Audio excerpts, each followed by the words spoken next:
जय हिंद साथियों, मैं आपका साथी रघुवंश सिंधु।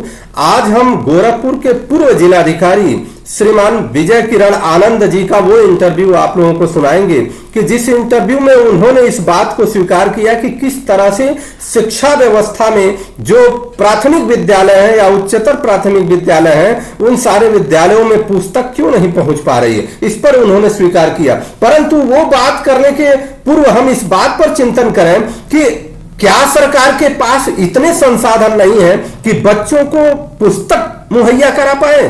सरकार तरह तरह के कार्यों में अलग अलग प्रकार के कार्य जो भारत की मूलभूत आवश्यकता है, भारत के नौनिहालों को मूलभूत आवश्यकता है, वह शिक्षा व्यवस्था के लिए उनके पास कोई समय नहीं है और किसी भी प्रकार के समय की बाध्यता के हिसाब से न ही वह पुस्तक मुहैया कराते हैं। तरह तरह की बात उन्होंने कहा। उन्होंने इस बात को भी कहा कि किस तरह से उन्होंने टेंडर इशू किया, लंबा काम है, लंबे काम के कारण थोड़ा टाइम लगता है, डिले हो गया, फला ने डिले किया, वेंडर ने डिले किया, उसने डिले किया, इसने डिले किया। लेकिन दुर्भाग्य इस बात की है कि अगर उस प्राथमिक विद्यालय में आपका बच्चा पढ़ता तो 4 महीने तक क्या आप बिना पुस्तक के अपने बच्चों को पढ़ाते? यह तो आपका सौभाग्य और इस देश का, समझिए कि देश के राजनेताओं का सौभाग्य है कि वहां पर उनके बच्चे पढ़ते हैं जिनके गार्जियन बहुत ध्यान नहीं देते अपने बच्चों को। अगर आप कॉन्वेंट स्कूल में चले जाइए और पूरी पुस्तक मिलने के बाद भी एक पुस्तक अगर रह जाती है तो गार्जियन सभी चढ़ जाते हैं स्कूल के ऊपर या स्कूल प्रबंधक के ऊपर या पब्लिकेशन वालों के ऊपर कि एक पुस्तक क्यों रह गई, 10 दिन हो गया अभी तक पुस्तक नहीं मिली। लेकिन 4 महीना बीतने के पश्चात भी अगर आप इस बात को कह रहे हैं कि पुस्तक इसी कारण से नहीं मिल पा रही है, हम प्रयास कर रहे हैं ऐसा हो, इन बच्चों का जो साल भर, अभी तो 2 साल कोरोना ने ले लिया और साल भर आप ले लिए इस तरह से कि 4 महीना बीत गया, आप पुस्तक नहीं दे पाए, कैसे पढ़ते होंगे? सोचिए, चिंतन करिए कि विद्यालय में इस जो अध्यापक हैं वो बच्चों को किस तरह से पढ़ाते होंगे। इधर उधर से पुस्तक लेकर के पढ़ाते होंगे या पुरानी पुस्तक को लेकर के किसी तरह कुछ अक्षर ज्ञान कराते होंगे।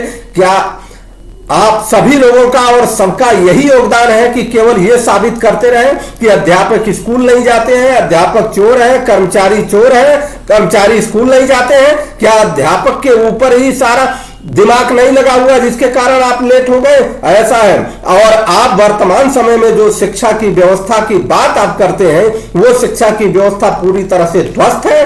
हमें उस शिक्षा व्यवस्था को, या यूं कहें कि सरकारी विद्यालयों को बंद करने के जो षड्यंत्र हैं, सरकारी षड्यंत्र हैं, उन सरकारी षड्यंत्र के विरुद्ध आवाज उठाना पड़ेगा, तब जाकर के कुछ होगा।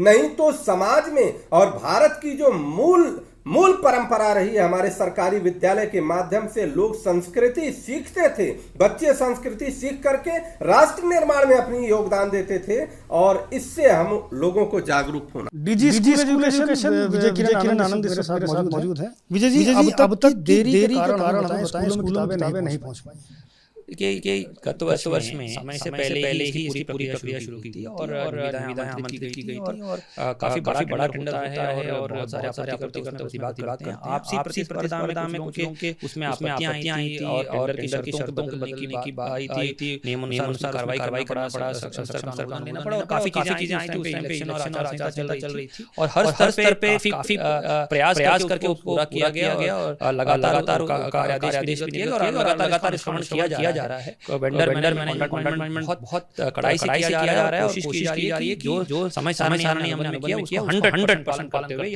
आपूर्ति सप्लाई किया जाए और अभी सप्लाई चल रहा है, आपने देखा भी है और कोशिश है हम लोग जल्दी से 100% पूरा करा लें। सत्र शुरू हुए चौथा महीना चल रहा है, तो क्या देरी का कारण आपने बता दिया। ये जो पढ़ाई पिछड़ गई उनकी, ये कैसे कंप्लीट होगी? नहीं, देखिए हम लोगों ने उसके लिए भी टीचर्स को निर्देशित किया है और कोशिश की जा रही है कि पठन सफल हो। इस बार हम लोग शिक्षकों को जो हमारा गाइड मीडियल मॉड्यूल से पढ़ाई करा रहे हैं क्योंकि 2 साल की महामारी के बाद ही है और प्रयास ये है कि जल्दी सप्लाई हो जाए, कोई प्रतिकूल प्रभाव पड़े और कोशिश यही की जा रही है कि वेंडर्स के ऊपर लगातार अनुश्रवण करते हुए 100% सप्लाई जल्दी पूरा। पब्लिशर्स हैं के साथ आप लगातार बैठक भी कर रहे हैं, वो क्या रीजन बता रहे हैं कि देरी क्यों हुई?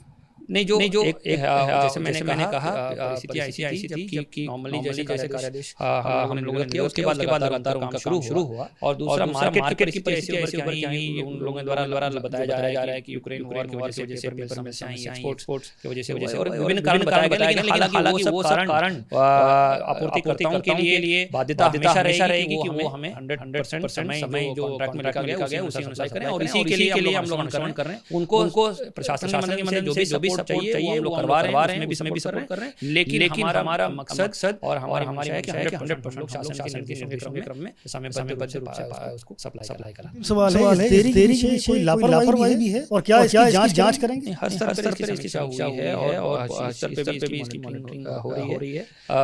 समय से कार्य किया गया था, हर स्तर पर कोई शिथिलता किसी अधिकारी द्वारा की गई थी। लगातार हम लोग उसमें अभी भी कर रहे हैं और विलंब परिस्थिति मार्केट सिचुएशन की वजह से हुआ है। लेकिन पिछले सालों में काफी रिफॉर्म्स हुए हैं, सप्लाई में बेहतरी हुई है। जैसे हमारा स्टेट क्योंकि शीर्ष स्तर पे जो निर्णय हुआ उसके आधार पर सबसे बड़ा प्रोग्राम चल रहा है जिसमें काफी टाइम सेविंग्स हुए हैं, काफी प्रोसेस हुए, इसमें और भी सुधार हम करते रहेंगे। करने के लिए आनंद का साफ तौर पर कहना है कई सुधार किए गए हैं, लगातार सुधार क्रम जारी है। स्कूल किताबें नहीं पहुंच पाई हैं, लेकिन बहुत जल्द से जल्द किताबों बच्चों के हाथों में पहुंचाया जाएगा। कैमरामैन फैसल के साथ संजय त्रिपाठी, एबीपी न्यूज़, लखनऊ।